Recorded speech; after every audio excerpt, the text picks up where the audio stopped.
Hey guys, hope you're having a really good day today. Just wanted to come here quick with our part 3 video of our 4-part series on how we shot a wedding full on with flash and indoors. So again, we are natural light photographers. We do not enjoy using flash, but we know that there's an importance and a responsibility for photographers to know flash just in case you have days like this.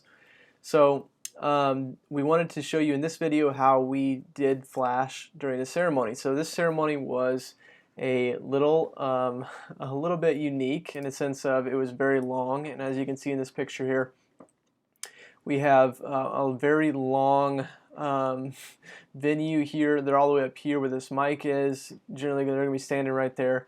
As you can see up here, that's Caitlin, and I'm obviously taking the picture back here. So Caitlin shoots up front. She's got a diffuser on her flash, one of those forward diffusers, so it just blasts light up on them. We just want to make sure we grab the shot on those. We aren't trying to be artistic or anything like that. We're just trying to grab the shot and make sure that they're both crisp and they are fully lit and composed.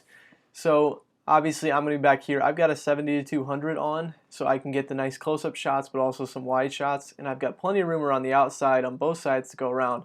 If you notice over here, I've got my flash, my umbrella, again 42-inch umbrella, and that's over here in this angle. So if you look at it, we're going for that 45-degree angle again. So I'm going to be over in this area shooting, and then at the most I'm going to go over here to where the middle of the aisle is and shoot directly there. But the problem with that is it's going to be closer to a 90-degree angle, so there's going to be more shadows on their faces. And as we look right here, this is a shot that I took directly down the aisle, and you can kind of see, okay, there's starting to be shadows on her face. She's covering up the light, so if the light's coming over here, she's fully lit on her backside, but in his front side is mostly lit.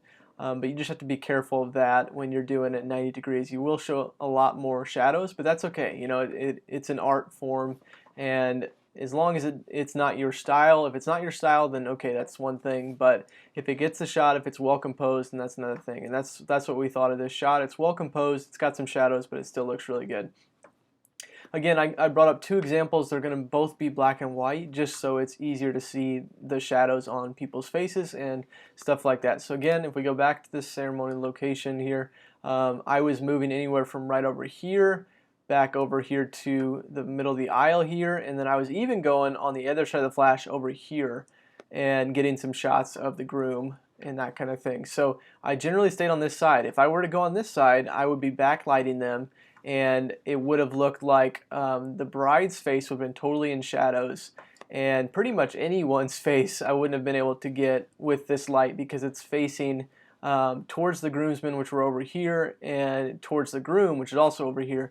So if I'm on this side of the room, it would have just been facing the light, and it would have been pretty much all shadow at that point.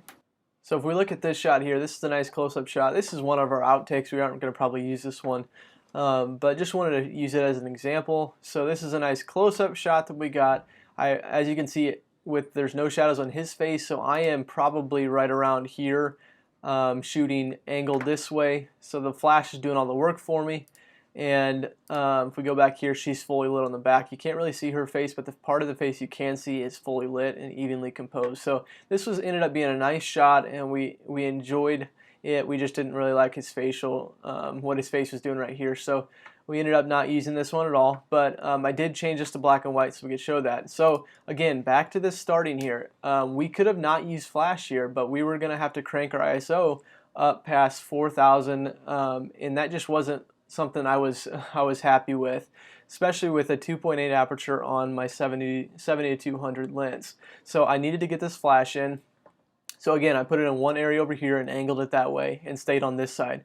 So hope that helps with you guys. Again, that's something we did. Make sure, another tip, make sure your flash is above the people's heads sitting down and standing up, because they stand up when the bride comes down, and you got to make sure that this is higher than that, because if not, you're going to cast shadows on the bride as she's walking down, and even on the groom if your flash isn't in the right direction. So just be careful with that.